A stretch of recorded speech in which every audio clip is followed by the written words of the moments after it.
Good evening, and welcome to the Song of Urania, a podcast about the history of astronomy from antiquity to the present, with new episodes every full moon. My name is Joe Antonini. Well, in the last episode, we finally made that irreversible plunge into the astronomy of the Hellenistic era of ancient Greece. At least kind of for Heraclides of Pontica, who technically did make it into the Hellenistic era, but just barely. But Aristarchus of Samos was well and truly in the Hellenistic era, so now we're stuck here. As we entered this era, you might have noticed one way that the podcast suddenly changed. That word, the sources, suddenly made a reprise to the show. When I first started talking about the astronomy of ancient Greece with Thales and Anaximander and Anaximenes, almost every other word out of my mouth was a caveat about how we don't really know what they thought, and we're just making educated guesses because the sources are very poor. Nothing from the time survives, and so we're relying on summaries of quotations of excerpts from lost histories. But as we made our way through the centuries, those caveats got fewer and fewer, until we got to Aristotle. To our good fortune, many works of Aristotle survive. And to our chagrin, not all of them do, but we have enough that we can be pretty confident in the structure of his philosophy, including the structure of his astronomy. So things were looking pretty good. But then we got to Heraclides and Aristarchus, and suddenly all that stopped. Now, to be clear, it's not quite as bad as it was for the very earliest Greek astronomers like Thales, but we were once again back to closely reading quotations of fragments. So what happened here? It would make for a nice story if there was some catastrophe I could point to around this time, a war or a fire or something that destroyed all the works from this period, but there wasn't one. And if you think about it, it wouldn't be a very compelling explanation even if it were true, because if that catastrophe destroyed the works from an astronomer in the early Hellenistic age, why did it also not destroy the earlier works of astronomers in the late Classical age? Instead, it seems a big reason that it suddenly becomes harder to understand the astronomy of the early Hellenistic age is that one of the most important sources for the earlier astronomers was a work by Theophrastus that I've referenced a few times, his History of Physics. The work itself didn't survive, but it was influential enough that many later authors pulled from big sections of it, so that we have a reasonably complete understanding of what it contained. But Theophrastus was a student of Aristotle, and unfortunately, being a mere mortal, he was unable to include in his history any of the astronomers who lived after he did. So now that we have passed Theophrastus chronologically, we're once again stuck with rather subpar sources for a little bit. Two of the major sources we have to use are a bit dicey.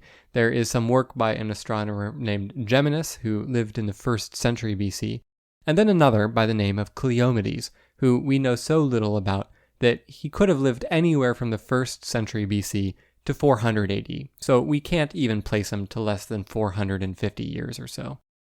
So with that all in mind, we'll just dive right into the next two most significant astronomers of the Hellenistic age, Apollonius of Perga and Eratosthenes. Given that I've been harping on the lack of sources we have, it won't be too much of a surprise to you that we know basically nothing about Apollonius's life. There's a brief biography from an author named Eutocius, who in turn was relying on an author named Heraclius, and we know absolutely nothing about this Heraclius, except that he was someone called Heraclius. According to Eutocius, Apollonius was born during the reign of Ptolemy III, also called Ptolemy Euergetes. This places his birth sometime between 246 and 221 BC. Another author, Ptolemaeus Chenus, says that a famous astronomer named Apollonius lived during the reign of Ptolemy IV, known as Ptolemy Philopator, who reigned from 221 to 205 BC. Since he had to be at least in his 20s and probably closer to his 40s to be considered a famous astronomer by this point, this means that Apollonius was probably born pretty early on in Ptolemy III's reign, so most scholars place his birth at around 240 BC, about 80 years after the death of Alexander and Aristotle. As his name implies, Apollonius of Perga was born in Perga, which is on the southern coast of Anatolia. But like most of the other philosophers of the time, it's assumed that he left his hometown when he came of age to study. Where he went, we don't exactly know, but it's thought that he lived and worked in Ephesus, Pergamon, and Alexandria. Since Alexandria was the major intellectual center by this point, it's generally assumed that he spent most of his time in this city, but again, we don't really know for sure.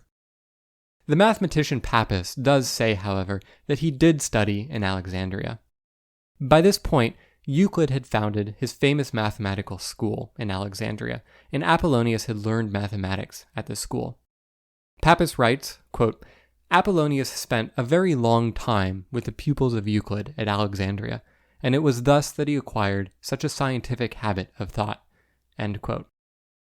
Now, as an aside, this might sound like a nice thing of Pappus to say about Apollonius, but the surrounding context in Pappus's text is a lot less generous.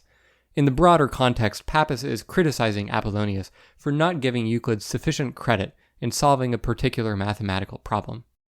Petty academic disputes over credit are by no means unique to the modern age. Apollonius was as much a mathematician as he was an astronomer, if not more so, and his surviving works are all on mathematics.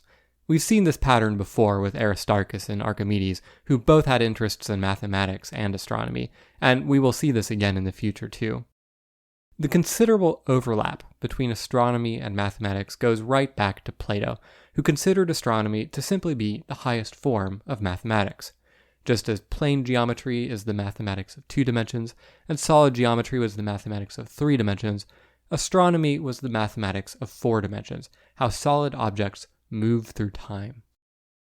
By far and away, Apollonius's most important work was a text called Conica, which was about conic sections. The book is a detailed exploration of a special class of curves that are generated by the intersection of a flat plane with a right cone. If the plane intersects the cone parallel to one of the edges, for example, you get a parabola. But if instead it intersects it at an oblique angle, you get an ellipse. If it intersects perpendicularly to the axis of the cone, you get a circle. And if it intersects at a more extreme angle, you get a hyperbola. Apollonius's work firstly demonstrated a way to generate these various curves, but more importantly, showed how, despite their various shapes, they were all intimately related through this geometrical construction. Today, we tend to think of these curves in algebraic terms, where the connection is more obvious, namely that they're a family of curves that are quadratic in their x and y variables. But Apollonius was the first to see that they were connected at all, even if in geometric terms rather than algebraic terms.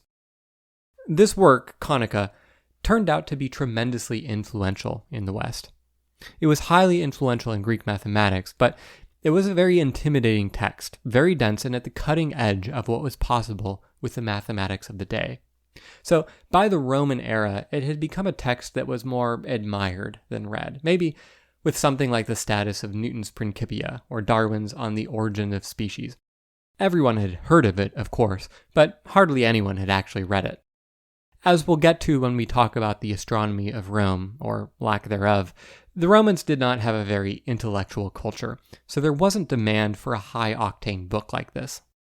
The Romans more preferred the ancient equivalent of Reader's Digest versions of Greek philosophy. In modern terms, they were big on pop science, not so big on actual science textbooks. The Islamic scholars of the Islamic Golden Age, by contrast, were a much more sophisticated bunch and were very interested in pursuing advanced mathematics. So they translated Conica into Arabic, and it was through them that the work survived out of antiquity. Now, conic sections are of more than purely mathematical interest. It will be many episodes before we arrive at this revelation in the chronology of the history of astronomy, but it turns out that the orbits of celestial bodies under gravitational attraction are all conic sections. We're most familiar with the planetary orbits, which are ellipses. This is what's called the bound case because the two objects are gravitationally bound to each other. They don't have enough energy to escape out to infinity. But if a celestial body does have enough energy that it can escape out to infinity, its trajectory is described by a hyperbola, one of the other conic sections. And in the intermediate case, where an object is just barely unbound, so in theory it would escape out to infinity but asymptotically approach zero velocity, its trajectory is described by a parabola, yet another conic section. It's therefore maybe not too shocking that the man who popularized Apollonius's Conica in the West was an astronomer. In the early 1700s, Edmund Halley, who we all know and love from Halley's Comet, had found copies of the Arabic translation of Apollonius's Conica at the Bodleian Library at Oxford, and took it upon himself to learn how to read Arabic so that he could translate the work into Latin and make it accessible to Western scholars. Incidentally, you may recall from last month that we heard about how both Aristarchus and Archimedes developed methods to write down very large numbers. And along these same lines, Apollonius also wrote a work, unfortunately lost, which presented another method of representing large numbers. And what's more, he demonstrated a technique to multiply them. Now, these days, of course, we learn how to multiply numbers of arbitrary size in elementary school, so this may seem like no big thing. But the Arabic numeral system that we use does quite a lot of the heavy lifting for us. Figuring out how to do this in a numbering system that lacks a zero is not quite as trivial.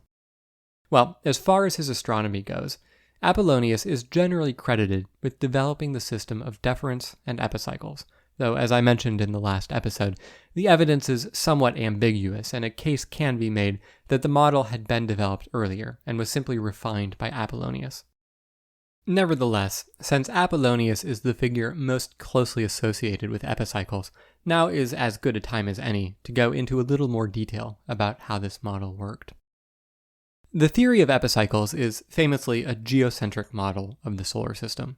So the Earth is at the center of the universe, and the Sun, Moon, and all 5 of the classical planets all revolve around the Earth.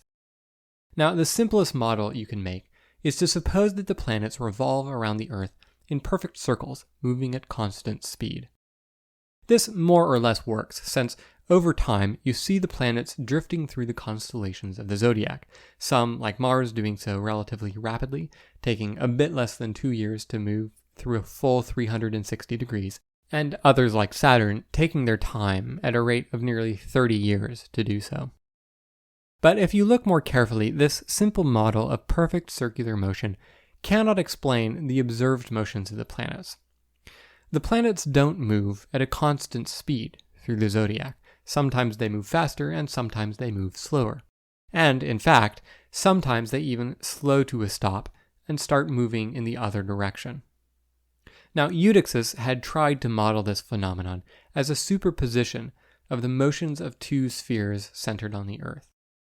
This worked to produce the qualitative behavior of retrograde motion and really worked quite well for the more distant planets like Jupiter and Saturn, whose retrograde motion is somewhat minimal. But for the closer planets with more extreme retrograde motion, it did not do a very good job, and his successor Callippus had to fix this by superimposing the motions of even more spheres, which produced an extremely complicated motion. The model of deferents and epicycles tries to explain the variable motion of the planets another way. Rather than directly revolving in a circle around the Earth, a planet revolves in a little circle around an invisible point in space. This little circle is called an epicycle, and its center is called the deferent. The deferent, in turn, revolves in a large circle around the Earth. The motion along the epicycle is in the same sense as the motion of the deferent, so if one is counterclockwise, the other will be counterclockwise as well. The period of revolution of the deferent is just the sidereal period of the planet, the time it takes to journey 360 degrees through the zodiac. So for Mars, that's a bit less than 2 years, and for Saturn, it's close to 30 years. Simultaneously, the planet also travels around its epicycle once per year. Or at least, that's how we describe it today.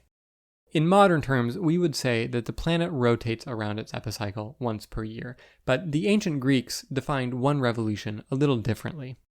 The way we would do it is with respect to absolute space. So how long does it take the planet to move 360 degrees in its epicycle around the deferent? But the Greeks defined a single revolution to be when the planet goes from its most distant point from the Earth back to its most distant point from the Earth. Since the center of the epicycle, the deferent, is moving as the planet revolves around its epicycle, it has to travel a little farther than it otherwise would to get back to its most distant point from Earth. So, according to the Greeks, the period of a planet's motion around the epicycle is what is called the synodic period, which is the time from opposition to opposition. For the more distant planets, this isn't really a very big difference from a year because the deferent moves so slowly that the planet doesn't have to move much farther to return to its most distant point. For Saturn, this period is 1 year and 13 days. But for Mars, the difference is fairly substantial. The time it took to go around its epicycle, according to the Greeks, was a bit more than 2 years. Now, one advantage the Greeks had in defining a revolution in this way is that it worked for all of the planets. Every planet, superior or inferior, revolved around its epicycle once per synodic period, and its deferent revolved around the Earth once per sidereal period. If we use the modern definition of a revolution as going through 360 degrees, the aesthetics of the model are not quite as nice because we have to treat the inferior planets differently from the superior planets. With this definition for the inferior planets, Mercury and Venus, it's the deferent that revolves around the Earth once per year, not the epicycle, and the period of the motion of the epicycle is the synodic period. So the Greeks seem to have had it right in defining their system the way they did, because everything was much cleaner. So that was how they determined the periods of the two motions, the period of the deferent about the Earth, and the period of the planet's motion about the deferent. But what about the sizes of the deferent and the epicycle?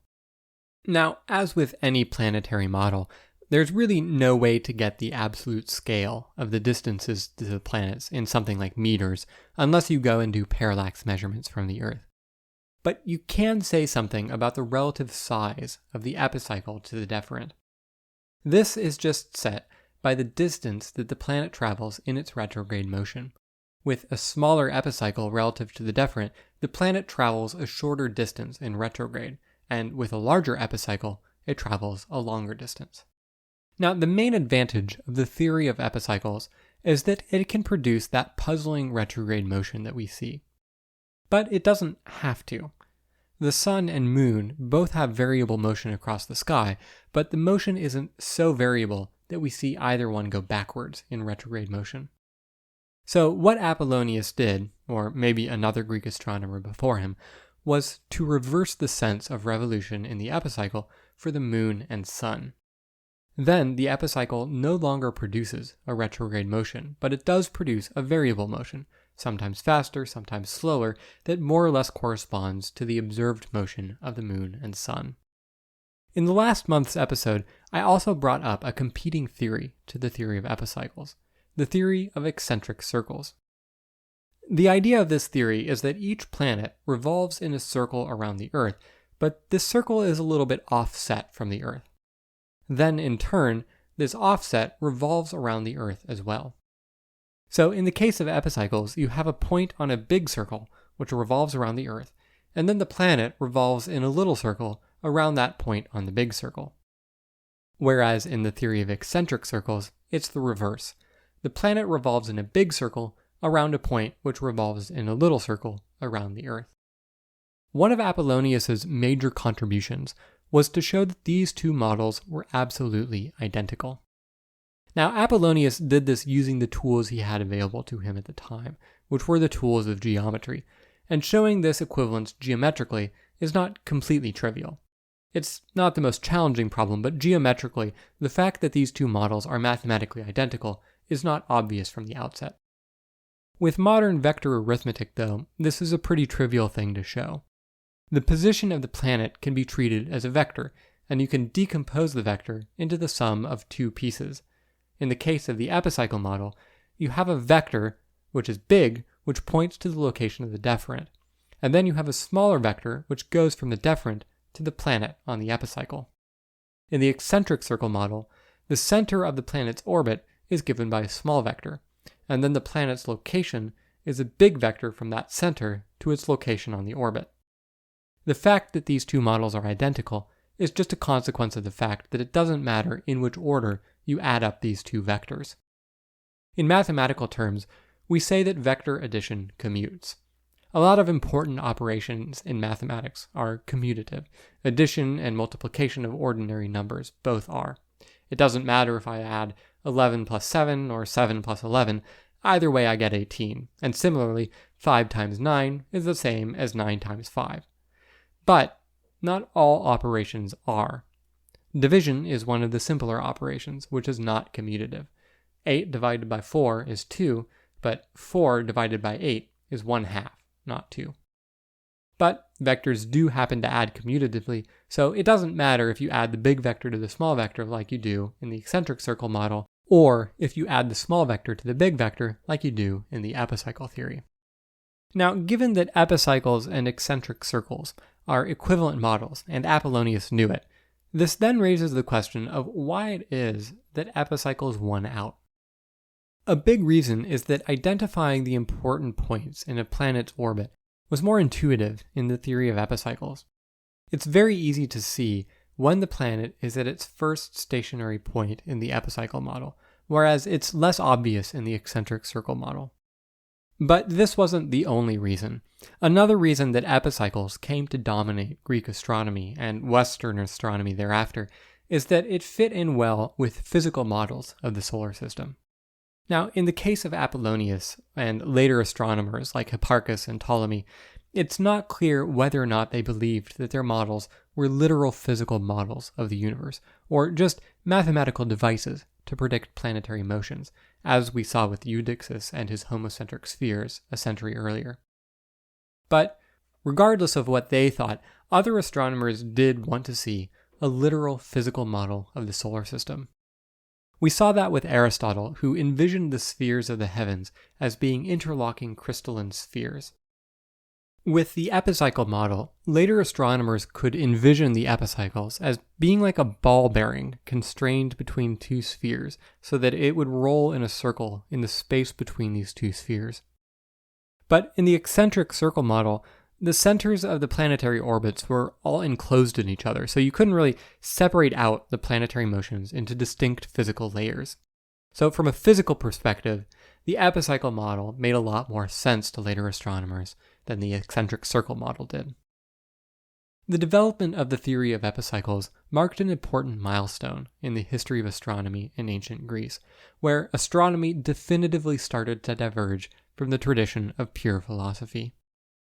In the Archaic Age, and through most of the Classical Age, astronomy was just a branch of natural philosophy, which was just a branch of pure philosophy. Philosophers would speculate on all sorts of matters: ethics, politics, rhetoric, and the physical world was one of the things they felt they could speculate on. Some, like those in the Ionian school, had more of an emphasis on natural philosophy than the philosophers in other schools, but philosophers like Plato and Aristotle had no qualms about opining on the nature of the physical world. Over the course of the classical era, astronomy started to become more mathematical in nature. Understanding Eudoxus's model required some mathematics, and understanding Callippus's variant on it required even more. And, of course, the use of mathematics for astronomy was celebrated by many philosophers like Plato, who saw it as no less than the highest form of mathematics. But when we get to Apollonius, now well into the Hellenistic Age, the theory of epicycles was a mathematically more complicated kind of model, and it wasn't easy for more casual observers to deal with. So the kinds of people who could work with these models were, in short, mathematicians.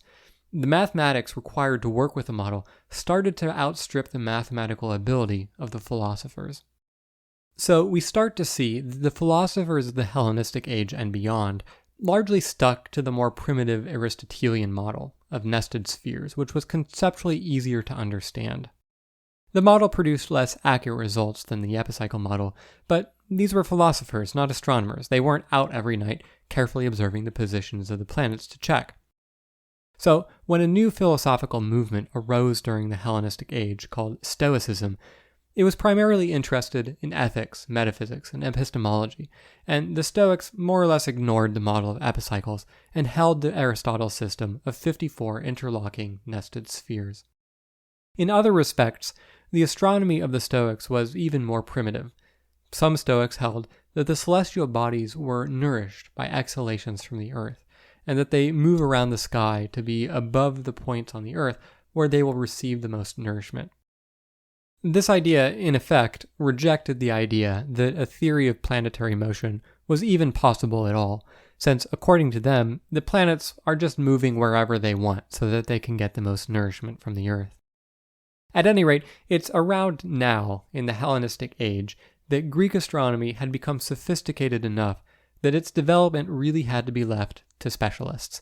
No longer can we turn to philosophers to learn about astronomy, just as we should never turn to astronomers to learn about matters of ethics or ontology or metaphysics, and Apollonius of Perga is a useful marker for when this division becomes definite.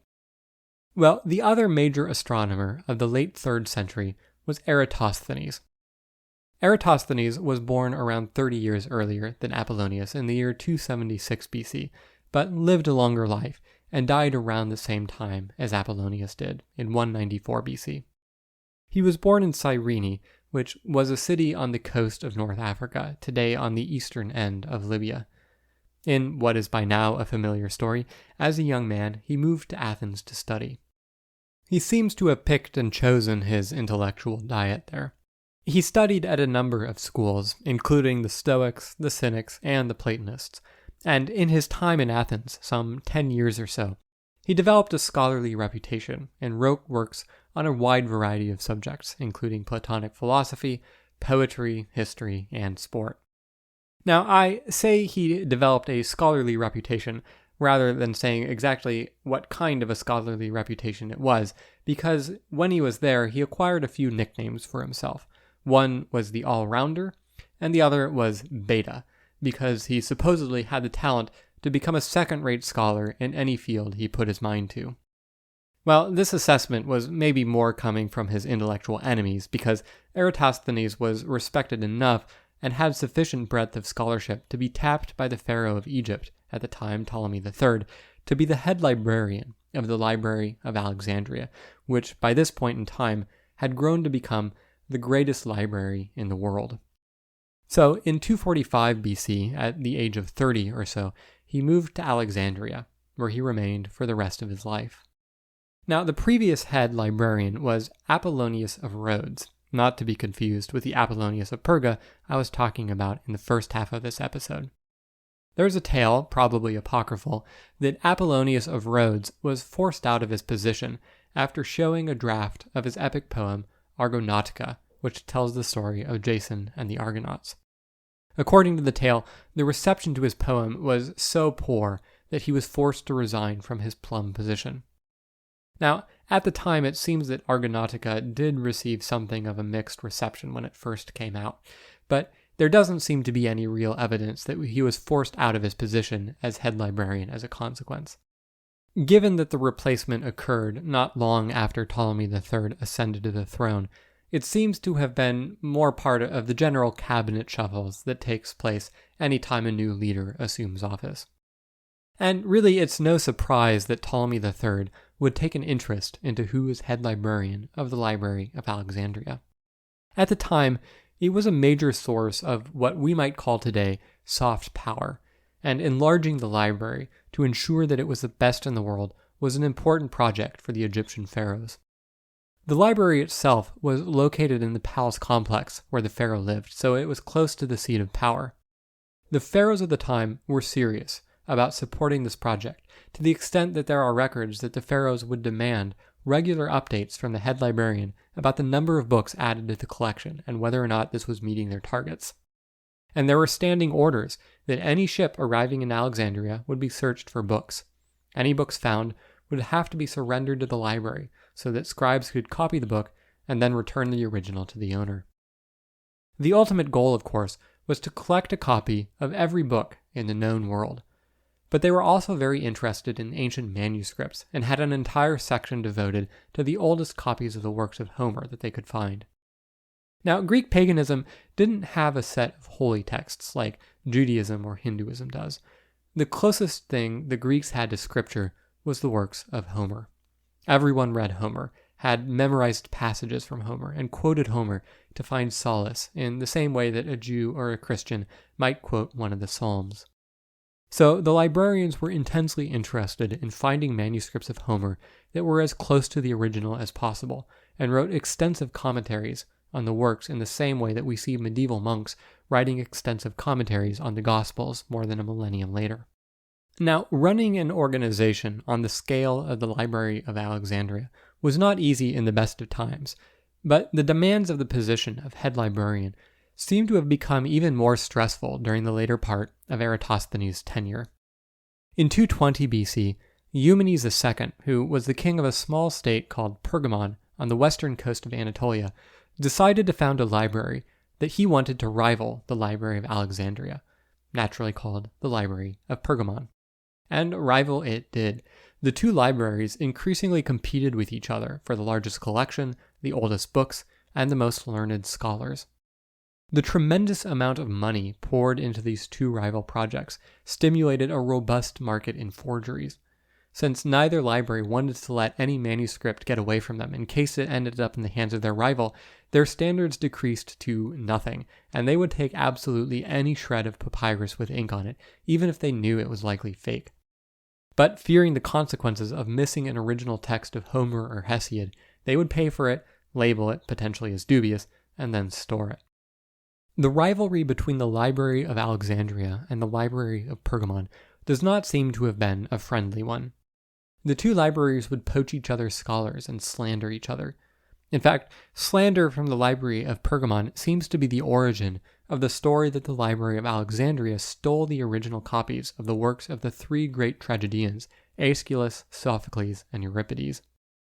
The story goes that the Library of Alexandria requested to borrow the original copies of these works from the State Library of Athens. Athens, in turn, required that the library post as collateral 15 talents of gold, something on the order of maybe $100 million in today's money. The Library of Alexandria then made high-quality copies of the works, but returned the copies to Athens and kept the originals, and told Athens that they could keep the collateral. Another devious tactic that the Library of Alexandria employed to stay a step ahead of Pergamon, at least according to Pliny the Elder, was to throttle shipments of papyrus to the Library of Pergamon. At that time, papyrus was the dominant medium of written material in the Mediterranean. Since it came from the papyrus plant, which grew much more easily in Egypt than in Greece or other parts of the Mediterranean, Egypt more or less had a monopoly on the export of the material. The preeminence of the Library of Alexandria over the Library of Pergamon was such a matter of national pride that exports of papyrus to the rival library were halted, or at least severely curtailed, to prevent the Library of Pergamon from copying too many books. To circumvent this embargo, the Library of Pergamon began a project to find alternative writing material to papyrus, and they hit upon parchment. Now, it's sometimes stated that the Library of Pergamon invented parchment, and this is not true, but it does seem to be the case that out of necessity, they had to make big improvements in the techniques to produce parchment. And they were so successful at this that etymologically, the word parchment in English ultimately derives from the name of this town, Pergamon. So, getting one over the librarians at Pergamon was what occupied Eratosthenes in his day job, at least for the last 25 years or so of his life. In 195 BC, around the age of 80, he became blind, and being loth to live without being able to read, he starved himself to death a year later. Now, it's maybe a little bit of a stretch to discuss Eratosthenes in a history of astronomy. Really, he was more of a geographer, at least among his many scholarly interests. The one contribution to true astronomy that we do know about is that he invented a device called an armillary sphere. An armillary sphere is a really pretty thing. It's a small sphere surrounded by a series of rotating rings which represent different features of the celestial sphere, like the celestial equator, the tropics, and the ecliptic. By rotating the rings appropriately, you can determine things like where on the horizon the sun will rise on a particular day of the year, or what its altitude will be at noon. But the contribution that Eratosthenes is best known for today is his measurement of the size of the Earth, which is maybe technically geography rather than astronomy, but I think it's close enough to let slide. After all, you do need to know distances on the Earth to measure distances to the heavenly bodies, or at least you did up until the development of radar measurements in the mid-20th century. I've mentioned before that the size of the Earth was at this point not totally unknown. Aristotle had simply stated that according to the mathematicians, whoever they were, the Earth's circumference was 400,000 stades. Archimedes, too, had just stated that the circumference of the Earth was 300,000 stades, but didn't even have the common courtesy that Aristotle did to vaguely cite some group of people. Very probably, these results from Archimedes came about from measuring how the altitudes of stars changed in different cities. A strong candidate, at least for Archimedes' claim that the Earth had a circumference of 300,000 stades, is that it came from a geographer named Dicaearchus of Messana, who was in the generation after Aristotle and had studied from the great philosopher. As with Eratosthenes, reducing him to be just a geographer is selling him a little short, because his interests and work was wide and varied. But one of his more celebrated results was to measure the heights of mountains, in particular Mount Pelion, by means of an instrument called dioptra, or diopter. I mentioned the diopter back in episode 16 because Eudoxus used it, though probably didn't invent it, but the basic idea was that it was a circular plane with notches at the different angles and a tube attached that you could look through. The tube could then rotate around so that you could measure the angle between different objects. By measuring the angle that the top of a mountain appeared at a certain distance, and then moving towards or away from the mountain by some measured amount, and seeing how that angle changed, he could calculate the height of various mountains, and found that they were not at all as tall as had been generally assumed. After all, one objection to the theory that the Earth was spherical was mountains. They're right in front of us, you can see them with your own eyes, and they're big, so clearly the Earth is not a sphere, QED. And strictly speaking, of course, this objection is correct. The Earth is not a perfect sphere. But by measuring the heights of mountains, Dicaearchus was able to show that they were not very large relative to the size of the Earth's circumference, so these mountains, big as they might seem to us on the ground, were not substantial deviations from the sphericity of the Earth. At any rate, all this is to say that by the time of Eratosthenes, there had been a couple of estimates of the Earth's size, and they were in the ballpark of being correct. But from our perspective, they had two main problems. One, they were only sort of correct, and two, we don't really know how they were actually made. Eratosthenes, then, is notable for making the first measurement of the Earth's size that doesn't have these two problems. We know the technique he used, and his result was pretty good, maybe even too good. So how did Eratosthenes do it? What he did was he had heard reports that at noon on the summer solstice, a gnomon in the town of Syene cast no shadow. In the more poetic accounts, the story is that the town was known for the fact that on the summer solstice at noon, the sun would be visible from the bottom of a well.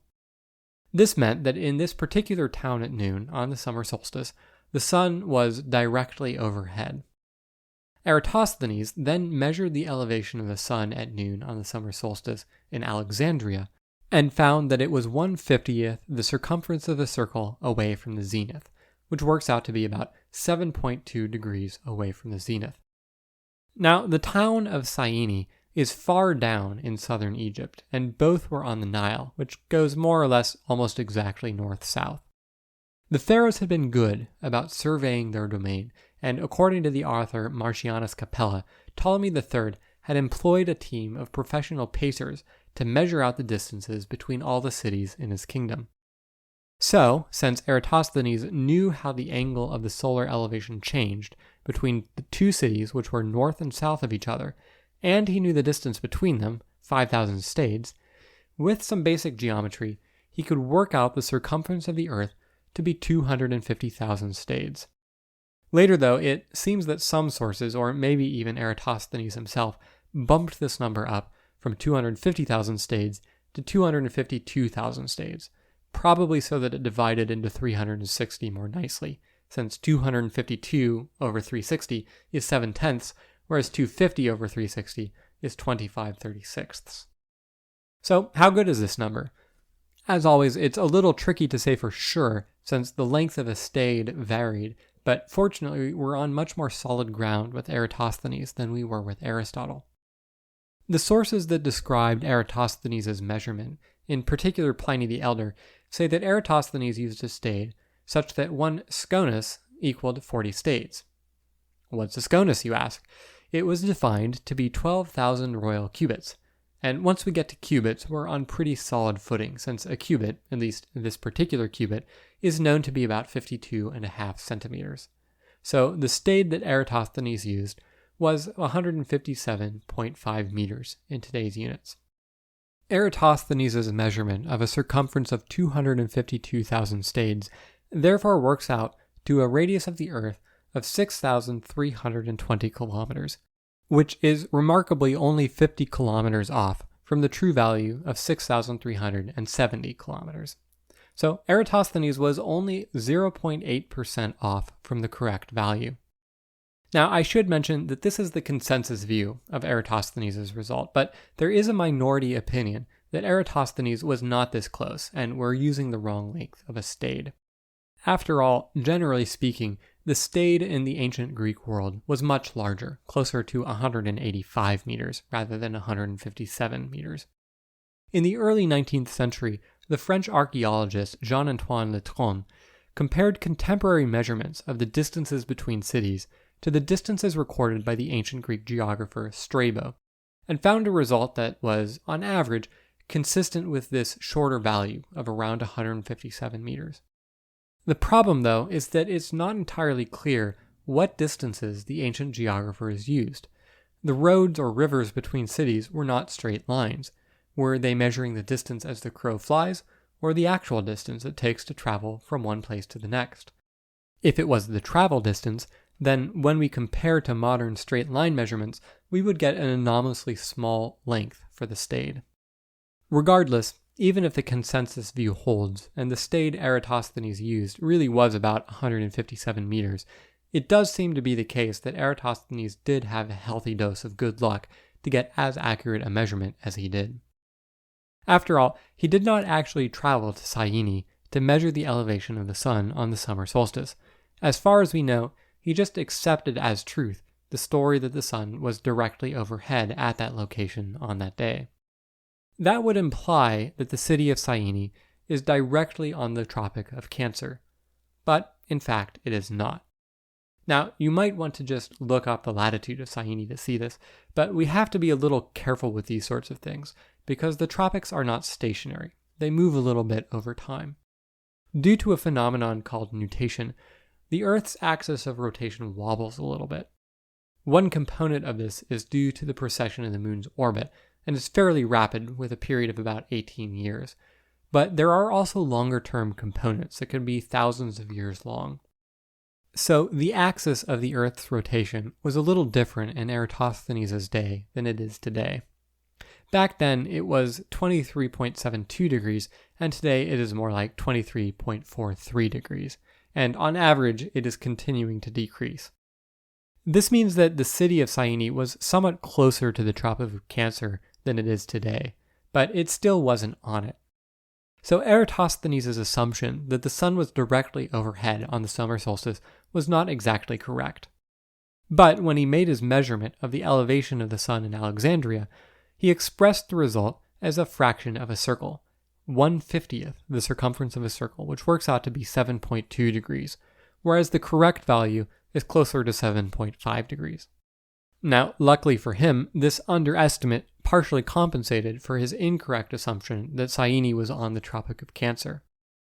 Then, by bumping his result up to 252,000 stades to get a number that was more nicely divisible by 360, he happened to further cancel out this error, and just so happened to end up remarkably close to the modern value. Now, the tale that Eratosthenes leaned on a report that the sun was visible from the bottom of a well in Syene makes for a good story, but it did mean that his investigation into the size of the Earth did not require any travel for him. But strictly speaking, it's not necessary that Eratosthenes made these measurements on the summer solstice specifically. Later on, the astronomer Cleomedes mentions that you can also measure the elevation of the sun at noon in these two cities on the winter solstice, and you will still find that there is a difference in the elevation of 1/50th of a circle. Well, the last thing to say about Eratosthenes as far as his astronomy goes is that he is credited with making the first measurement of the obliquity of the ecliptic, that is, the angle of the ecliptic relative to the celestial equator, or in more modern terms, the angle of the axis of the Earth's rotation with respect to its orbit around the Sun. Now, in principle, he could have done this by incorrectly noting, once again, that Cyene is on the Tropic of Cancer, and measuring its latitude by measuring the altitude of the North Star. This would have been a little more tricky than it seems, because the North Star at his time was not our familiar North Star of Polaris. In fact, there wasn't really a North Star at the time. The celestial North Pole was about halfway between the stars Kochab and Ferked, which are the two stars at the end of the bucket of the Little Dipper. So, without any star to look at directly, you're just looking between two stars, and this could have been a difficult measurement to make. And furthermore, of course, as far as we know, Eratosthenes never visited Cyene at all. So instead, what he did to measure the obliquity of the ecliptic was a much better technique that allowed him to stay right at home. He just measured the elevation of the sun at noon on the summer solstice and the elevation of the sun at noon on the winter solstice. 1/2 the difference between these two angles was the obliquity of the ecliptic. He ended up getting 23.85 degrees, which is very close to the value it had at the time of 23.72 degrees, and this value was noticeably smaller than the value that the ancient Greek astronomers had previously assumed of exactly 24 degrees. So, with that, there is just one more astronomer of note of the Hellenistic era who comes in at the tail end of this period, and that is Hipparchus. But he is certainly a strong figure to end the era on, as Hipparchus was not just the greatest astronomer of his day, but perhaps the greatest astronomer in all of antiquity. As such, he deserves no less than to have an entire episode devoted to him, so we will have to save Hipparchus for next month. I hope you'll join me then. Until the next full moon, good night and clear skies.